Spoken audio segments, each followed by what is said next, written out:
TV Aberta São Paulo, no Quality by Maracera de hoje nós estamos recebendo o Dr. João Gilberto Gomes Santiago. Ele é especialista em clínica médica e gastroenterologia. Confiram. Bom dia, Mara.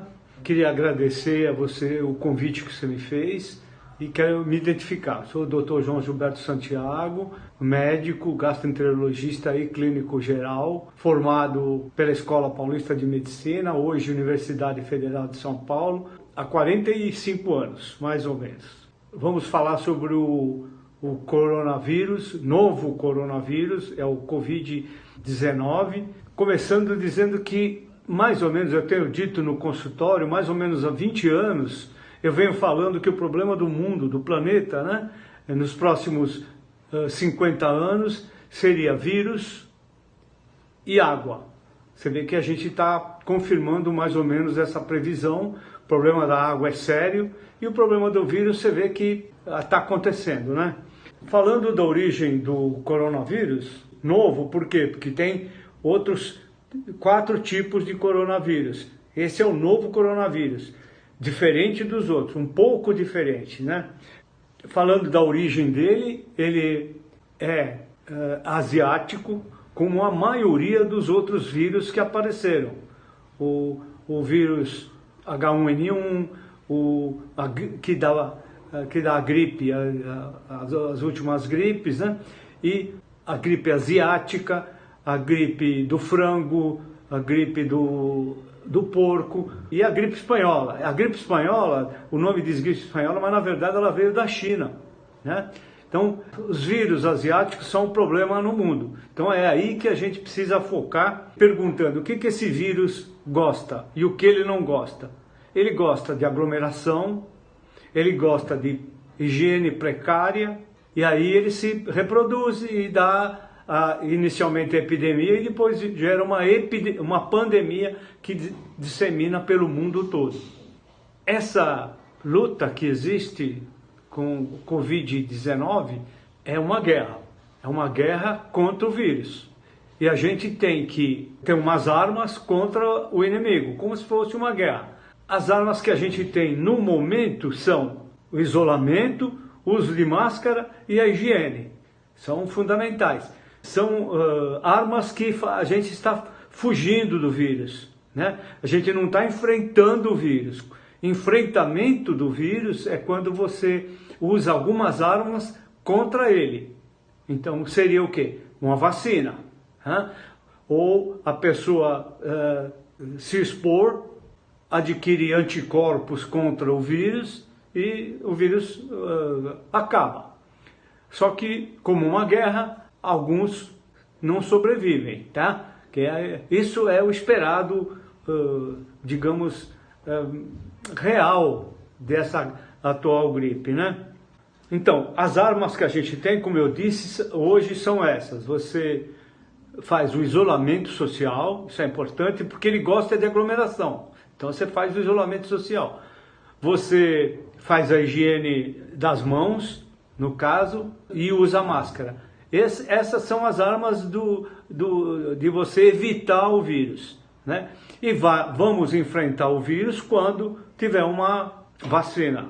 Por fim, Mara, eu quero dar uma mensagem otimista que é uma pandemia que vai passar, vai acontecer algumas coisas desagradáveis, né? Óbitos nas pessoas que estão com baixa imunidade, e a gente, por enquanto, vai fazendo isso, mudando os hábitos. Essa pandemia vai confirmar para a gente que a gente precisa, no futuro, mudar hábitos. Inclusive, a China tem que mudar, né? Eles têm os hábitos de higiene não muito favoráveis, né? A higiene é precária, eles têm que mudar. E nós aqui, pela globalização, esse vírus se disseminou pelo mundo inteiro, por isso que virou uma pandemia. É isso aí. Então a mensagem otimista é que isso vai passar, só que isso que vai ficar é que vamos ter que mudar os hábitos.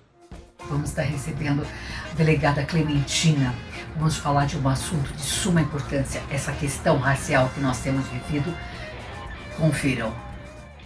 Oi, boa tarde, Maracera. É um prazer estar aqui com você novamente, falando aqui com seu público da TV Aberta Dessa vez, falando o assunto que virou febre mundial, que é a questão racial, que tudo começou na cidade de Minneapolis, nos Estados Unidos, em que um policial branco asfixiou e publicamente ele assassinou um homem negro, né? Onde foi filmado e daí viralizou na internet, atingindo o mundo todo. Fato esse que gerou protestos, revoltas em todos os Estados Unidos, que foi para a Europa e que também chegou no Brasil. É importante nós ressaltarmos aqui que a questão racial no Brasil, ela é um pouco diferenciada da questão racial nos Estados Unidos, que a história deles foi um pouco mais robusta do que a nossa, porque o Brasil, os negros foram trazidos por portugueses entre os séculos 16 a 19, e quando houve a libertação dos escravos em 1888, aí o Brasil se viu com 5 milhões de negros libertos, onde não foi feito nenhum planejamento, não foi montada nenhuma estrutura sobre o que fazer com essa comunidade, com esse povo negro. Tanto que a questão negra no Brasil não é o 13 de maio, e sim o 14 de maio, onde os negros foram despejados das fazendas, sem nenhum projeto, sem nenhuma estrutura, e daí, onde até hoje, alguns nas grandes cidades sobraram ir para os morros, para as chamadas favelas, que hoje é conhecida como comunidade, e também a importância que vem a partir daí da figura da mulher negra, porque foi ela que criou o mercado informal, tanto que nós conhecemos hoje o tabuleiro da Baiana, o famoso tabuleiro da Baiana e outros tabuleiros, né, de mulheres que vendem artesanato na rua, né, nas praças, nas feiras, e que vem desde essa época, como também a mulher negra que criou a figura da empregada doméstica, porque ela continuando na casa grande, trabalhando, onde no final do dia ela trazia as sobras de comida, de roupa, e daí ela sustentava a sua família. E essa questão negra no Brasil, foi daí que nasceu esse racismo, que foi se estruturando o racismo. Por quê? Porque uma vez libertos os negros escravos, os políticos brasileiros, na tentativa de tentar embranquecer a nossa sociedade, porque alguns estados, especialmente, verificou-se que a população negra ela era 3 vezes maior que a população branca, né? E daí a promoção de trazer os europeus para substituir a mão de obra negra nas fazendas, só que com uma estrutura, só que com cotas, né? Porque especialmente os primeiros imigrantes que chegaram ao Brasil, que foram os italianos, eles tiveram cotas de terra, cotas de escola, né? Onde eles puderam formar a sociedade, ao passo que o negro ficou à margem.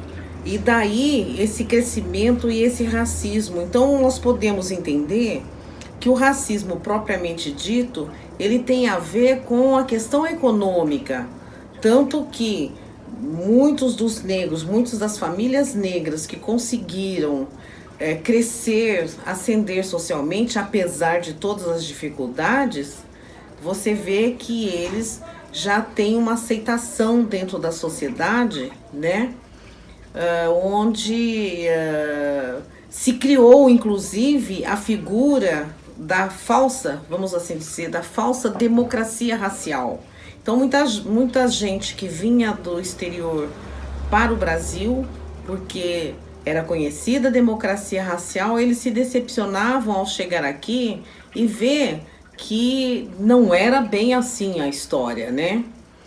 Tanto que o tempo foi passando, aí nós tivemos algumas leis criadas para tentar diminuir, minimizar essa questão. Então nós tivemos a Lei 1390 do ano de 51, que foi a chamada Lei Afonso Arinos, que foi promulgada pelo presidente Getúlio Vargas, mas ela era muito vaga, porque ela só dizia que era crime a discriminação racial no Brasil. Ela não foi muito completa. Em seguida, nós tivemos a lei que combate o racismo, a Lei 7.716, que já pune o crime de preconceito racial, o crime de racismo, pune com pena de prisão. Só que essa lei, ela é muito difícil de ser aplicada, ela é difícil de ser entendida, né, a Lei 7.716, porque nós temos uma sociedade europeizada que tenta trabalhar pela invisibilidade da questão negra. Então é muito difícil você procurar as autoridades e conseguir punir, conseguir levar o seu agressor, não deixa de ser uma agressão, às barras dos tribunais. Então, o que ocorria? As pessoas procuravam as autoridades para denunciar o racismo e começaram a perceber que o delegado de polícia registrava sempre crime de injúria, né? Então, registrava injúria racial, crime de injúria. Daí o legislador, inteligentemente, criou o artigo 3º, o parágrafo 3º do artigo 140 do Código Penal, onde fala direto da questão da injúria racial, que é uma injúria onde a pessoa, se ela é ofendida por sua cor, raça, origem, religião, mas principalmente essa questão de raça e questão de cor, aí é o parágrafo 3º do artigo 140 do Código Penal, aí pune com pena de reclusão de 1 a 3 anos, podendo ser aumentada em caso de violência, porque há casos que, além da vítima sofrer a injúria racial, ela vem sofrendo violência física, de todas as formas. Aí nós vamos perguntar, o que vem a ser a violência racial, o crime racial, ofensa racial do racismo. Então, o racial é quando você ofende a pessoa diretamente, ao passo que o racismo é quando você ofende toda uma coletividade. E é tão sério, para nós termos ideia, a questão do racismo é tão sério que o crime de racismo ele é inafiançável e imprescritível.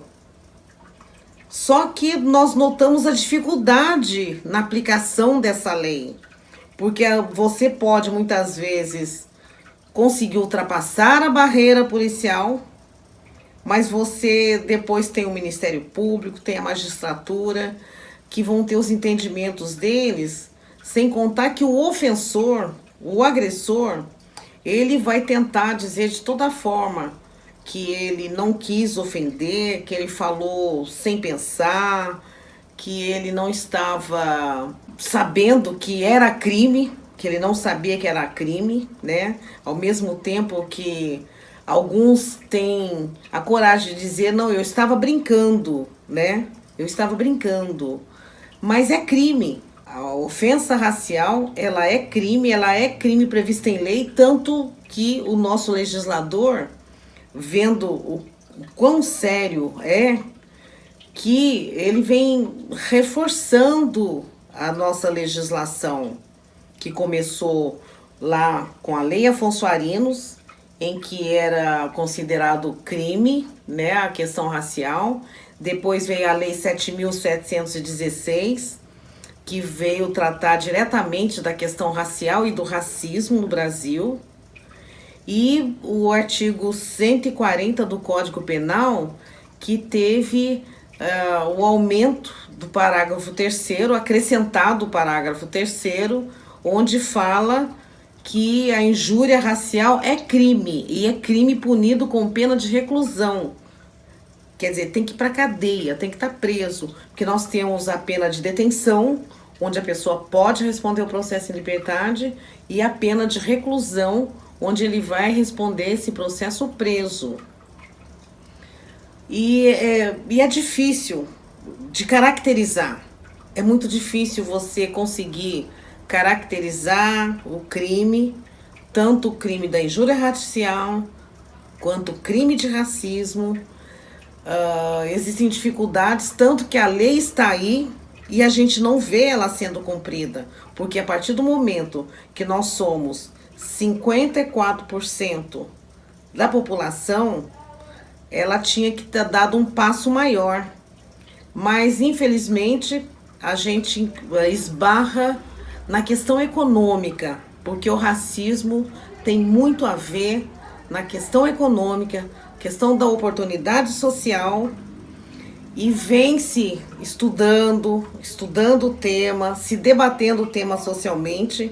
Daí nasceu a Lei 10.639 de 2003, que essa lei, ela estabelece o ensino da educação afro-brasileira nas escolas públicas e particulares de ensino médio. E que aí é uma outra dificuldade que nós temos, porque as secretarias da educação, elas acabam não desenvolvendo o tema, elas acabam encontrando dificuldade para desenvolver o tema. Por quê? Porque primeiro tem que ser orientados os professores, porque não há como a gente ministrar o que a gente não conhece, você não tem como transmitir o que você não sabe. Então, começa pelas dificuldades dos nossos professores, do ensino, da questão da cultura afro nas escolas, né? Tanto públicas quanto particulares. E a partir daí vem toda essa dificuldade, é esse racismo estrutural, que ele vem sendo racismo estrutural, porque o que nós percebemos? Em cada estirpe da nossa sociedade, nós temos um negro. Então a gente vê que essa sociedade, ela transforma o quê? A gente vê que é um europeísmo tentando fazer um agrado, vamos assim dizer, para essa questão do africanismo. Então nós temos em cada espaço, você vai encontrar um negro, 2 negros, que é muito pouco, né? Que é muito pouco em razão da nossa sociedade, né? Você, por exemplo, você é loira. Quantas apresentadoras negras nós vamos encontrar? É difícil, a gente não conhece. Não que o povo negro não tenha essa capacidade. Ele precisa de ter oportunidade para conquistar mais espaço na sociedade. E a partir daí, né, a partir do momento que nós desenvolvermos mais, que nós conversarmos mais, porque há essa necessidade, a sociedade tem que conversar mais, a sociedade tem que falar do tema sem vergonha, né, sem ter vergonha de conversar sobre o tema, para a gente poder tirar aquela pecha, né, tirar aquela dúvida, será que dá para ir, será que não dá para ir? E nós temos hoje, no Brasil, em São Paulo, a primeira universidade para negros da América Latina, que é a Universidade Zumbi dos Palmares. Por quê? Porque essa questão racial, ela tem a ver com educação. Então tudo começa pela educação, tudo vem pela educação. E a partir daí, nós acreditamos que vamos ter um Brasil melhor, um futuro melhor para o nosso povo, porque é muito importante. Recentemente nós vamos descobrindo que as empresas estão discutindo e estão descobrindo também que a partir do momento que ela pratica diversidade, é melhor para todo mundo, é melhor para a economia crescer, é melhor para a economia circular. E mesmo assim, nós parabenizamos o povo brasileiro por entrar nessa febre, nessa discussão dessa questão racial, né? E acredito que nós vamos encontrar um espaço para a gente minimizar essa questão, esse problema. E agradeço a você, agradeço a emissora por estar nos cedendo esse espaço para essa discussão. Com certeza, nós vamos ter um Brasil melhor dentro de muito pouco tempo. Muito obrigada. Estamos recebendo Ovadia Saadia. Ele é presidente do Conselho de Administração da Federação Brasileira das Associações de Colunistas Sociais. Confiram. Oi, Mara. Trouxe 2 vídeos para vocês, 2 vídeos rápidos, mas preciosos. Eu estou aqui com a minha camiseta do Mulheres Solidárias. Mulheres Solidárias foi criado há muitos anos atrás, já de outra forma, pela Ana Karen Andrade. Ela foi da Embratur, chegou a criar o Disque Denúncia Prostituição Infantil. Hoje ela é embaixadora da paz e ela preside a ONG nacional Mulheres Solidárias, que eu tenho a honra de ser padrinho de honra, no sentido de eu posso atuar em várias áreas da ONG, junto com celebridades como Tiago Arancan, maior tenor hoje do Brasil, que está aí no vídeo que vocês vão ver, que também convida as pessoas a se unirem a nós. E parabéns ao Tiago por ter ficado quase 5.000 apresentações de O Fantasma da Ópera em São Paulo, no Brasil. Fica aqui os parabéns, e vocês vão ver ele no vídeo, falando sobre Mulheres Solidárias. Vocês vão ver no segundo vídeo, feito em São Luís do Maranhão hoje, a Ana Karen distribuindo algumas cestas, junto com a colunista Ilse Rangel, que tem um apelido muito fofo, porque o apelido dela é Fofa, e a Ilse Fofa, ela está se ocupando em doar as cestas básicas, arrecadar e doar dinheiro e donativos, e tanto para comunidades carentes, até mesmo para jornalistas que estão necessitados.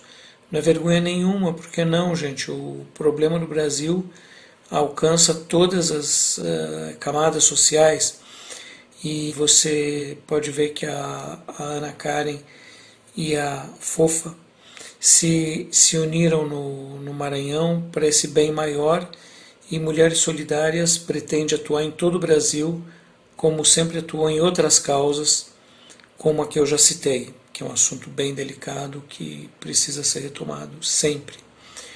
E eu até bem pouco tempo atrás era da diretoria do CIAN, aqui em São Paulo, que é o Centro Israelita de Apoio Multidisciplinar, CIAN, cuja presidente de honra é minha querida Ana Schwarzman, viúva de Salomão Schwarzman, que nos deixou recentemente, outro gênio da imprensa brasileira. E o trabalho do CIAN é maravilhoso, quer dizer, o fato de eu não estar mais por problemas de tempo, eu acompanho, torço e recomendo. ela atende a comunidade paulistana pobre. Olá a todos, eu sou Thiago Arancan, eu como cidadão brasileiro, como pai, como padrinho de honra do Mulheres Solidárias, da nossa querida amiga Ana Karen, venho através desse vídeo pedir a sua sensibilidade, pedir a sua compaixão para que juntos possamos fazer uma lindíssima campanha no intuito de doarmos cestas básicas, doarmos kits de higienização, álcool em gel, máscara para as pessoas mais vulneráveis nesse momento que enfrentamos. Tenho certeza que o seu gesto, o seu ato fará muito bem para o seu próximo, para o nosso próximo.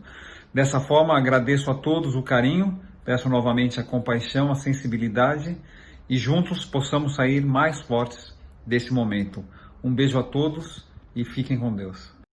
Bom, hoje é domingo, nós estamos aqui com a querida Fofa, que está fazendo uma live solidária do Fofa Fest.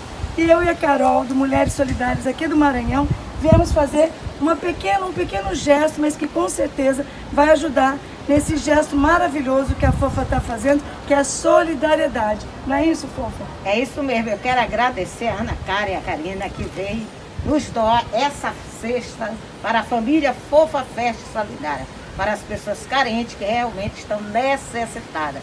Um gesto muito lindo delas duas. Quero aplaudi-las. Aplausos para a Fofa. Faça você também a sua Mulheres Solidárias.